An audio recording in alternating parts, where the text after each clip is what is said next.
Hi guys, welcome to my channel. This is Ace on DIY. For today's video episode, gagawa ako ng mid-century modern desk. So syempre guys, uumpisahan natin sa pagsusukat at pagtatabas ng plywood. So ang gagamitin kong plywood dito is 3/4 na Marine Plywood.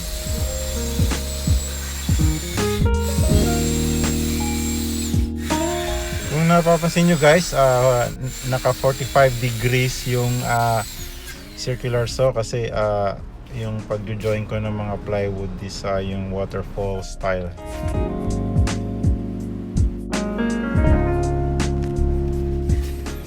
Wood glue lang ang ginamit ko dito, hindi ko na siya nilagyan ng screw kasi yung wood glue pag dumikit at natuyo ay napakatibay na niya.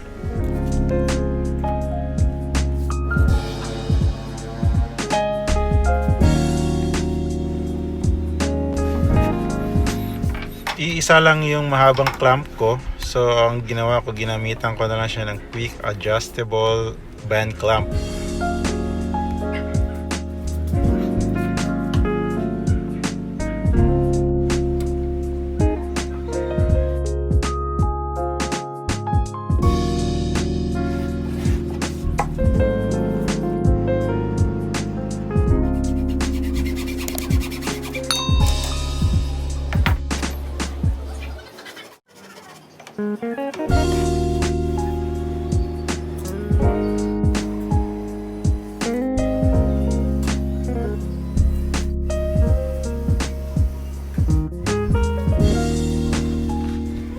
Ginamitan ko na lang siya ng masking tape para tulungan yung Liston wood na idikit sa mga edge ng plywood.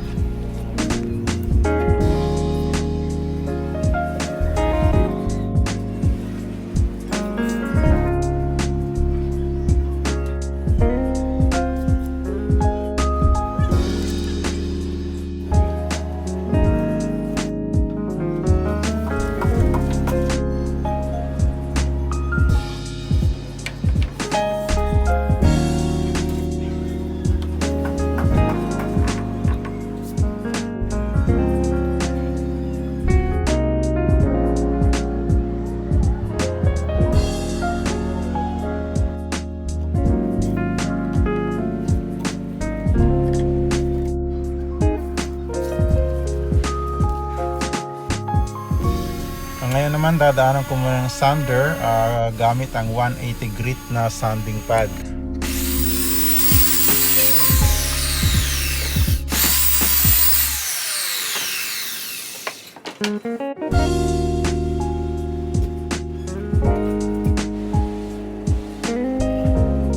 Ito tatabasan ko.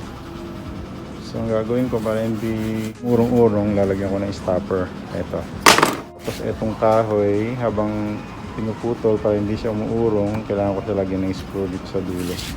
Kaya may sobra ito.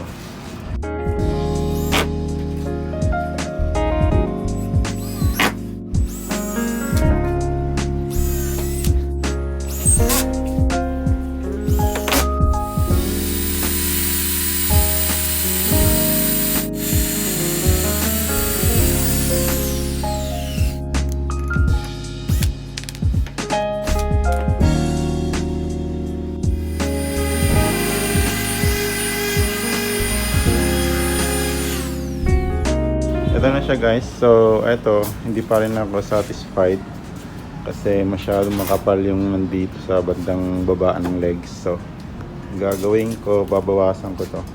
Yan, tatabasan ko na naman dito sa gilid, mga konti lang.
Bago ko nilagyan ng screw ito, pinatuyo ko muna na yung glue ng at least 2 hours para siguradong dumikit na siya.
Guys, tandaan lang po natin pag nagbuo tayo ng drawer box, kailangan yung pocket hole nakapwesto siya sa likod at sa harap.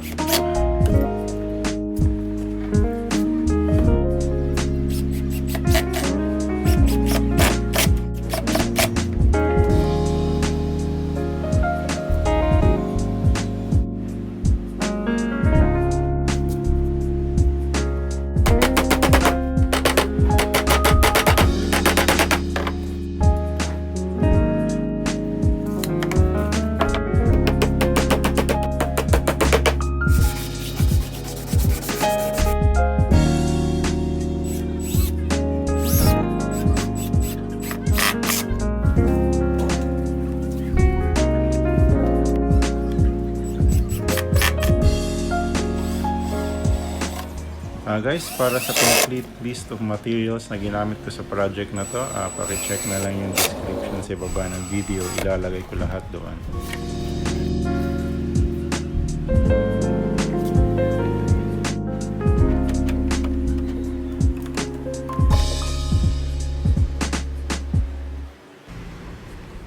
Ito naman yung likod na part ng lamesa. Nilagyan ko lang siya ng 3/4 na Marine Plywood.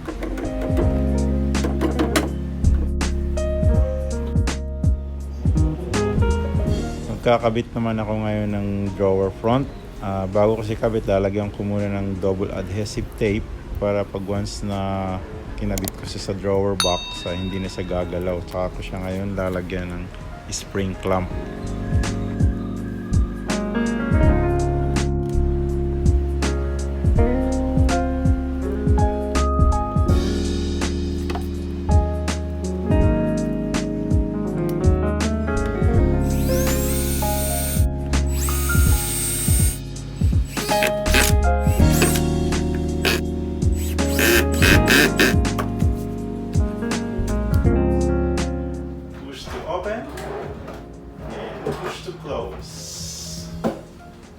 Guys, bago ko tapusin yung video na to, shoutout muna tayo kina D. Aparador, Marlon Polanco at kay John Hore.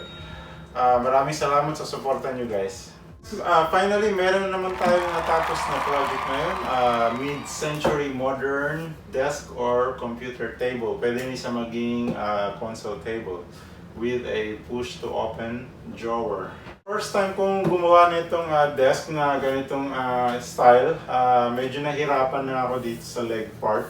Medyo challenging siya.